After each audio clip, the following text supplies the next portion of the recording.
Hello, listeners. My name is Aja Monet. I'm a blues surrealist poet and organizer, liver, lover, dreamer, thinker.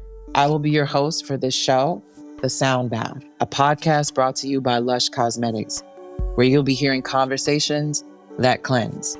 Thank you so much for being here with us. This podcast explores what personal, social, and environmental care and well-being really mean in today's society. This show is designed to be listened to in the bath, so sit back and enjoy the conversation. At the end, stick around for a beautiful, meditative, sonic sound bath.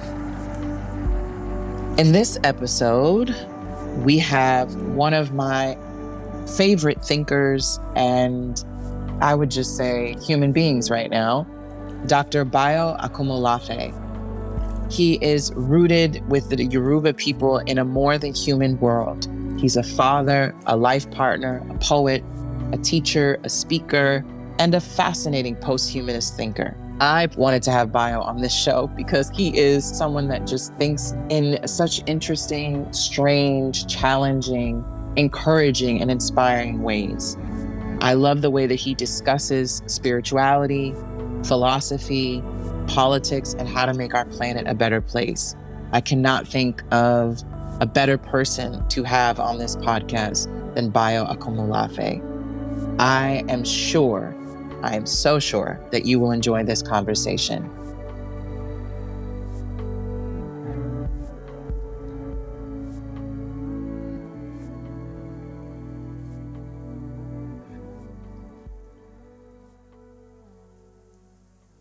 Well, I am so excited and honored to begin this conversation today with Bayo. This is a great honor for me, and my mind is like literally firing. I don't know, there's like little rockets going off in there. So I would love to begin if you could let our listeners know who you are, how you'd like to introduce yourself. How do you identify? I am so touched by your very warm welcome, my sister. It's a beautiful evening here in Chennai, India. I'm with my family. I would often identify as a becoming father. Not quite there yet. As a becoming son, as a grateful life partner to EJ, an expert dosa maker of the highest caliber. I make great dosas, ghee dosas to be specific. And I like to play.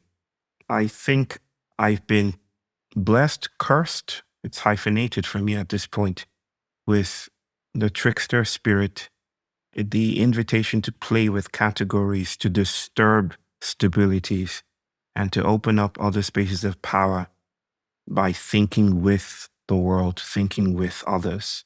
And so I think that's how I want to show up today, as a node in a relational matrix that exceeds me, and a grateful conversationalist with my dear sister here today. Thank you. There are some concepts that I've heard you speak about, and one of them that's the most popular in your conversation is about post-activism, or as you talked about, compost activism. I guess I'm fearful a little bit of the notion that there is a sort of post-activism. And I wanted to ask you, where does organized resistance, what role does that play in this concept around post-activism or compost activism? So yeah, how do we respond to the needs of the time, even if only being still, knowing that organizing has been necessary for centuries? Right. Well, by post-activism, I do not mean after activism. The post in front of activism is not postponing the urgency of now. It's not leaning into a utopian future. It's not dismissing the need for resistance, most critically. However, it is inviting a disruption of our habituated patterns of thinking about agency and thinking about responsibility. Sometimes, and I think it's quite obvious for those of us who come from the continent of Africa that sometimes the way we respond to crisis is part of the crisis, right? Sometimes victory is ironic. In other words, how we frame matters like justice and compensation and recognition and being seen are not idyllic, platonic ideas. Justice, for instance, is not something that is abstract and dissociated from material goings on, right? It is quite grounded in how the nation state is formulated, how citizenship is subsidized by the extraction and the displacement and the disturbance and the genocide, the ecocide of our land. So the work post-activism is trying to do is to invite us to notice those times when it seems that continuity is no longer possible, that even justice now seems to be getting in the way of transformation, right? So we're being invited, I feel, in these critical times, not to abandon a politics of resistance. I need it, and I'm sure you do need it as well, to survive, to thrive. But there is such a moment when we notice that we will often use the resources of our incarceration to buy freedom. And in this sense, freedom can turn around and re-incarcerate us or stabilize us within very troubling modernities. We will often get into trouble when we win. Or like my brother here in India says, sometimes when we win, we've already lost because we've played their game, right? And I come from a people who played the game of fighting for independence, and we won. We chased away our colonial masters. But then we turned around and looked, and we saw that our victories had purchased for us a resemblance to the people we were just chased away. We now had flags and national anthems. We now had all the assortments and the architectures, moral and conceptual and material, that made us look like the people we're supposedly just defeated. So I think the shamanic, ecological, archetypal invitation of our time is to notice that sometimes we need something other than resistance. This is not a dismissal of resistance, it's a creative queering of the boundaries of resistance. It's noticing that resistance can only get us so far. Critique can only get us so far before we start to look like the people we're critiquing. If you lean on something long enough, you take on its shape. So we probably need a politics of going invisible. None of this is new. This is language that is deeply indebted to indigenous realities, ways of thinking about the world that is quite strange to the modern. Yeah. In our movement spaces, we're often struggling with multiple degrees of power or how people see power. There's a talk you had where you said that power cannot be had, but it is a flow. While I know that some of your work embraces this notion of we're not that important. Humans aren't the only agents of change, right? That there are other agents of change. And while I resonate with that and that deeply moves me, I also struggle with the notion that most of our people already believe that to be true. That most of our people have a sense of not having agency. So I wonder, how do we empower when we know that, yes, we might not be the most central figures of change. There are other forms of power at play. Right. There is a Trinidadian novelist called Earl Lovelace. And Earl Lovelace wrote about what he called baccano aesthetics. Baccano aesthetics is the story, the narratives that surround the capture of slaves from the continent of Africa, their transportation across the Atlantic, and their lives in the plantation. Some of them, of course, many of them didn't make it to the shore alive. But then baccano aesthetics goes beyond just telling that story of hopelessness to tell the story of how these people responded to the colonial boots on their necks, basically. How they learned to adapt under repressive regimes of power. How they broke open power and its claims to totality to open up other rooms of power with the world, right? My people tell the story of Eshu, who is a trickster. And Eshu steals into the slave ships and sails with the slaves across the Atlantic. And the reason why we tell the story, of course, and we say the conspiratorial things where I come from, is the understanding of the master's tools, the limitations of accounting, the limitations of numbers and figures. Because the slavers, the colonial masters that stole those bodies, right, in concert with our kings who sold those bodies, of course. But those masters that took those bodies would have counted perhaps 75 souls on board, whereas there was a 76th person that stole in, that snuck through the devices of capture and queered the logic of coloniality. This is blackness in motion. To pull in things into the room that we don't usually account for, such as issues stealing aboard a slave ship. And in this narrative, in this story, is a different consideration of power. Not a dismissal or light play with the very difficult questions that have to do with how do we make do in a world under the boots of coloniality? How do we live? There's no easy route, there's no universal answer to this.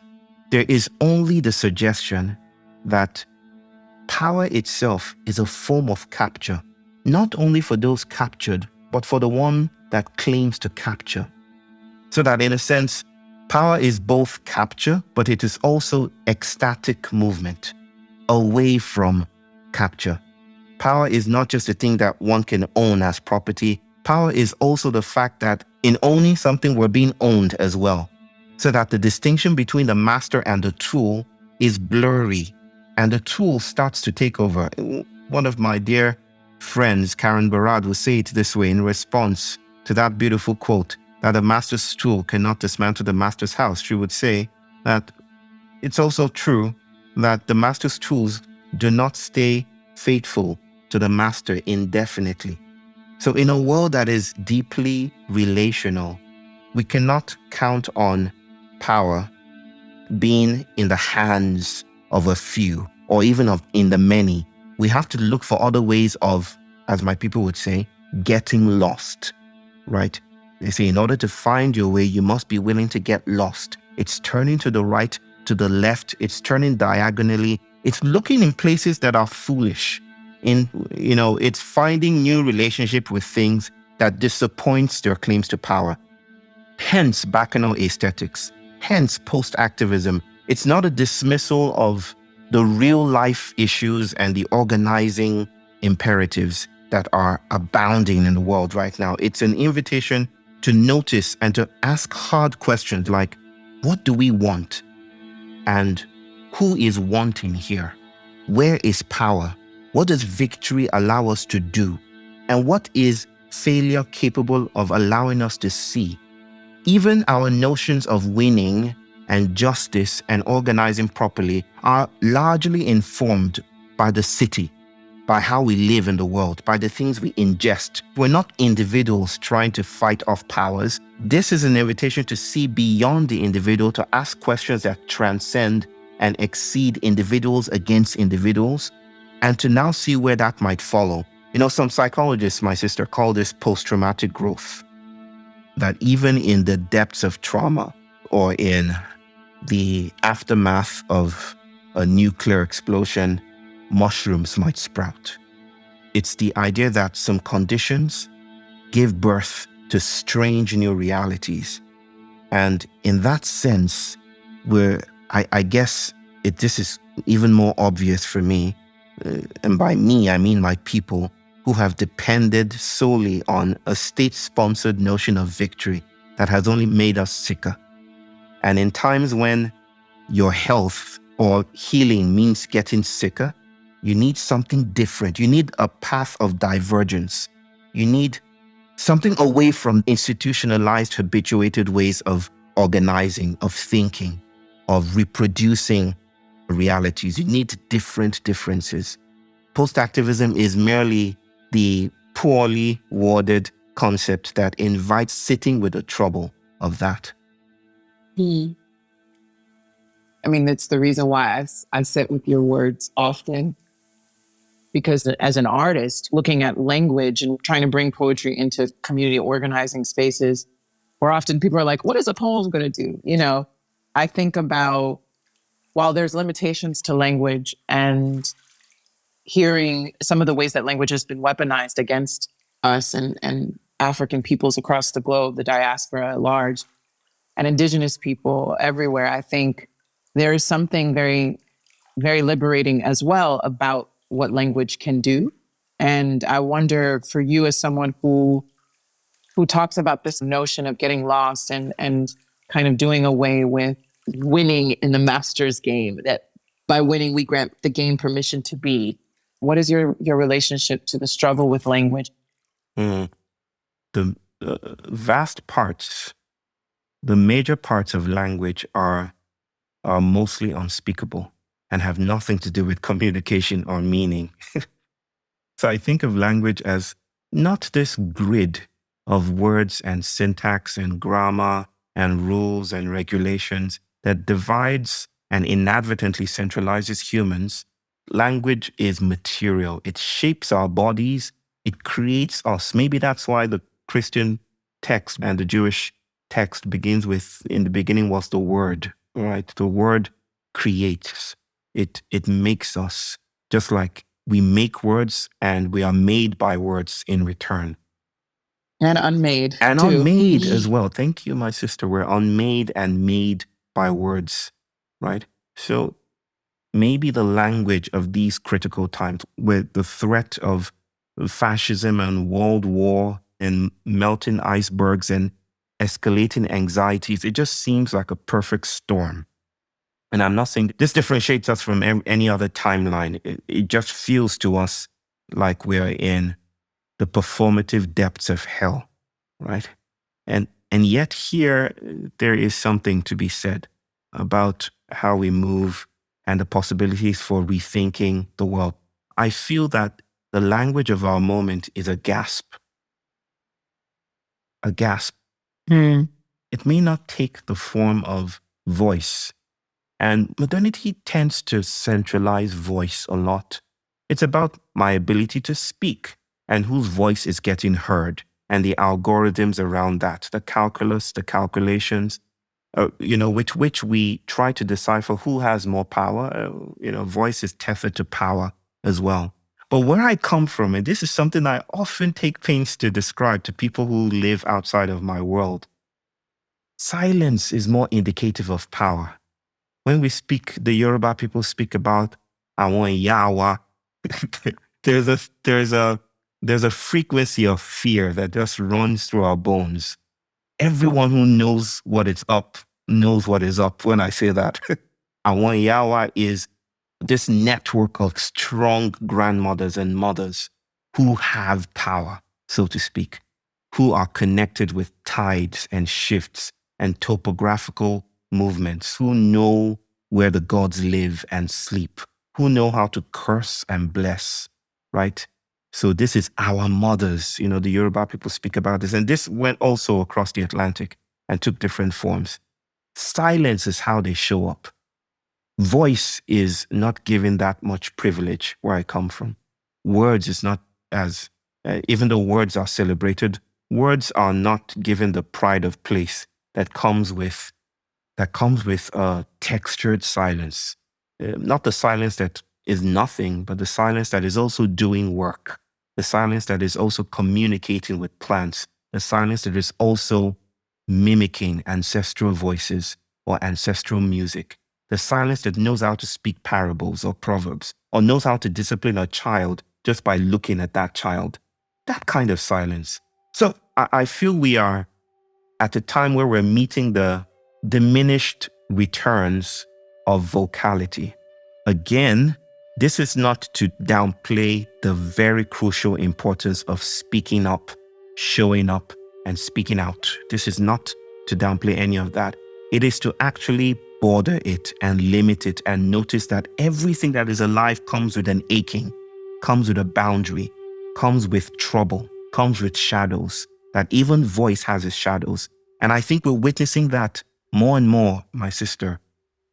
Let me speak from my own perspective, that as we have been speaking out, and just as we've been fighting for our rights, for survival, for life, for a way to claim lands and to reclaim our languages, as we fight, we are also noticing something happening to us in return. We're noticing that we need other spaces of power beyond vocality, beyond voice, beyond words and language. We need something that is beyond the grammar of the modern. And this is why I refer to the gasp, the place of opening, the cracks, the place where words fill us. Yes, the place where we're no longer able to speak suddenly becomes generative and surprising.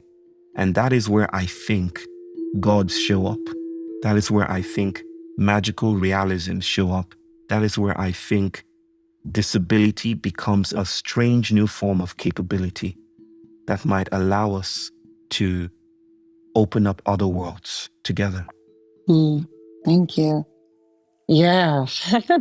I think the thing about invisible power is that time is not relevant, or how we see time, it's not linear. So even when you talk about sins of the father, different temporalities at work. that there's things that can be passed on, or there are things that can happen in other forms or in other ways. So my next question for you is a very political question, but it's also a very psychological question. What about love? My favorite kinds. I hear you talk, and every conversation, it's about these great large ideas. But one of the things I find most fascinating about how you speak is about your family, and your wife and your daughter seem to be two really big, I would say, teachers for you in life. And what role has love played in how you see and move through the world? Just go there, wherever it takes you. As a form of wellness, too, as a form of practicing wellness. What about love? There's a song in there, right? Is there? I'm sure. There's a... I often think of love as the radical incompleteness of things. That love is how things lust for each other. That is how the earth lusts for the sky, and in the lusting creates lightning, right? A charged space of stepped ladders and just divine fury. That nothing is ever whole. Or like the goddess's name here in India, Akilandeshvari, which means never not broken. That to live, to thrive in a relational universe, to think of things processually instead of the universe as just a collection of already preformed, pre-relational subjects and objects and items. To inhabit that is to never be whole, is to accept that we will always show up in part. Entanglement means that we show up in part. And to show up fully formed is the imperative of modernity, is the idea that I can name myself prior to an encounter and depend on that self-referential christening of myself and positionality that coincides troublingly with colonial desires for place, for static definitions, for categoricity. So in a sense, coloniality is about being, and maybe love is about becoming. And maybe becoming is the disability of being that stops being's claims to totality, disturbs it a bit. So I often think of love as this crack, as an opening. It's how a piece of wood becomes an axe.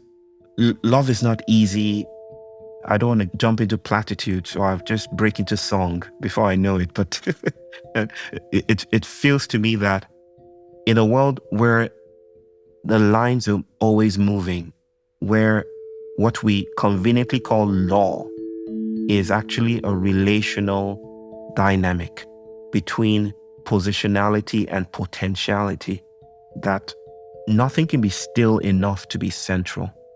But for now, I think of love as the openness of things, the desirous quality that would make a plantation produce fugitives, or what I would call untold fugitivity. Being is not enough.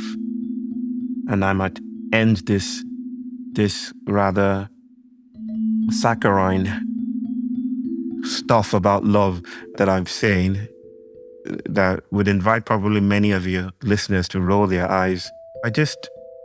This thing I wrote down a while ago, that my pastor tells me that God made everything.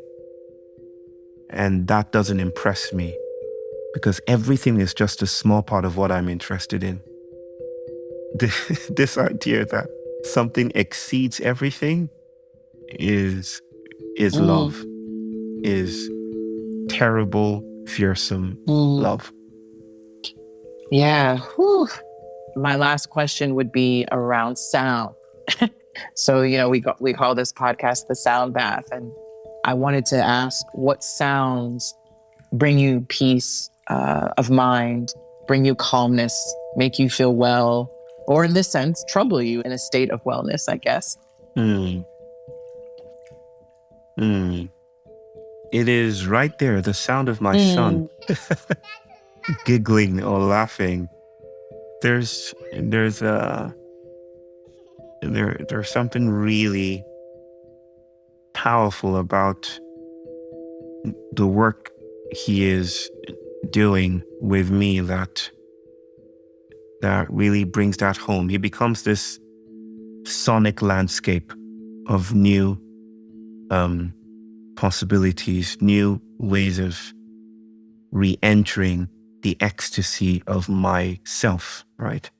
And it's him, it's my son. And I might just extend this to the sound of my children playing, my daughter, and maybe extrapolate and say, children in play, sister, is wonderful. Is no words. No words. Children in play as Putin invades Ukraine. Children in play as icebergs fall and melt, as ocean acidification is going on, as the hand on the doomsday clock moves closer to its calibrated end of destruction, midnight. Children in play, I think there's nothing more trickstery, nothing more comical and absurd than children in play as the world burns. And I think that sound is what I look for when I think about and write about and speak about making sanctuary. I don't mean keeping us safe. I mean, how do we make space for children and their sounds to keep on rippling through our landscapes? How do we make space for the new? I mean that how do we experiment with risk? How do we become fugitive? How do we wade in the water? How do we lose our way generously? Yes. And yeah. Thank you so much, Bayo. This has been a wonderful conversation. I said it before, I'll say it again. You're such an inspiration, and I feel like a reckoning in the intellectual thought of today. And I look forward to this new book you're working on. Thank you, my dear sister.